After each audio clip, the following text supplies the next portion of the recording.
Do not fight people who agree with you. Hey, I am Chuck the Bureaucrat, and a while ago I talked to you about the different backgrounds that people have. Operators, analysts, advisors. And there's a natural tension between operators and analysts.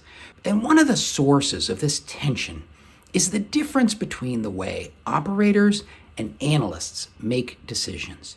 And you'll often hear them describe this as the difference between the art and the science of decision making.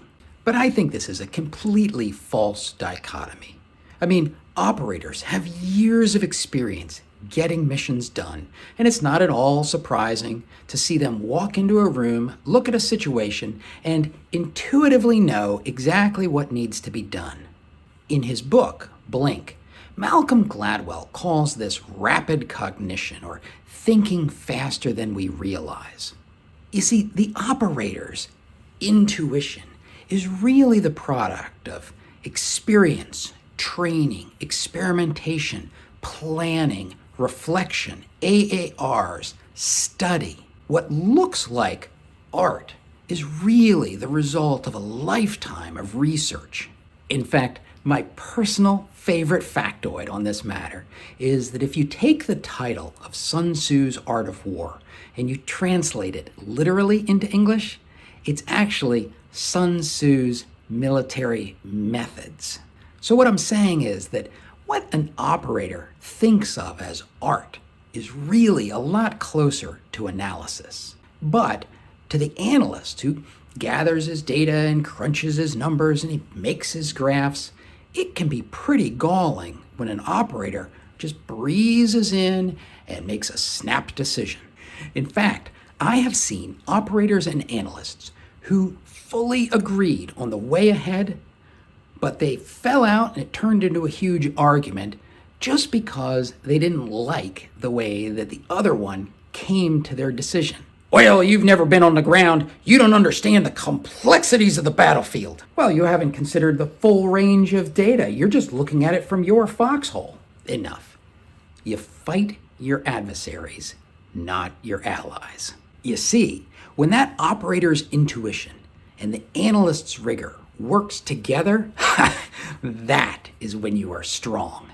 Operational intuition is powerful when it's used to communicate with other operators who have a common background. Analytics are powerful when you're trying to communicate to someone who doesn't understand the operations. And so, if you're trying to get a message from the foxhole to Congress, you're going to need the operator and the analyst to work together. And that means that as an analyst, you will often be trying to explain why the operator's intuition tells him what it's telling him. Now, you analysts, I want you to buckle up because you are not going to like this next part. Operators are going to look at your work and they're going to say this. Well, I don't know why, but something ain't right. I mean, I can just hear the analysts grinding their teeth. But this is okay. We need to keep going until they say, well, everybody knows that. Because that's the win. That's what it sounds like when an analyst has objectively explained the operator's intuition. Now, there is something that's going to happen while operators and analysts are working together to solve the nation's problems, and I need help from you operators out there.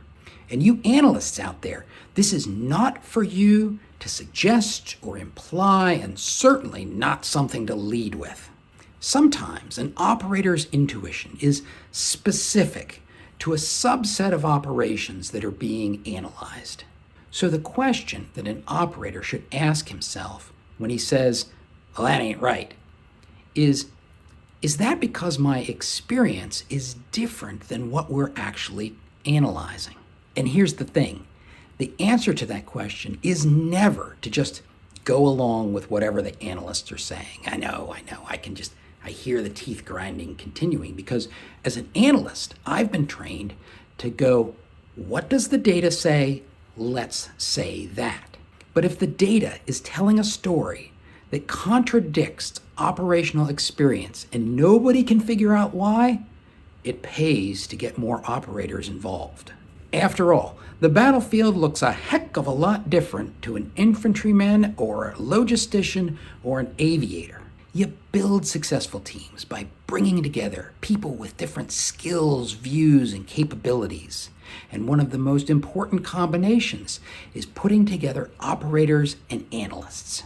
Anyone who can lead these very different backgrounds to cooperate is going to enjoy excellent results. So get out there and start building your team. And when you're ready, watch this video on the different roles inside the Pentagon and how they work together to get things done.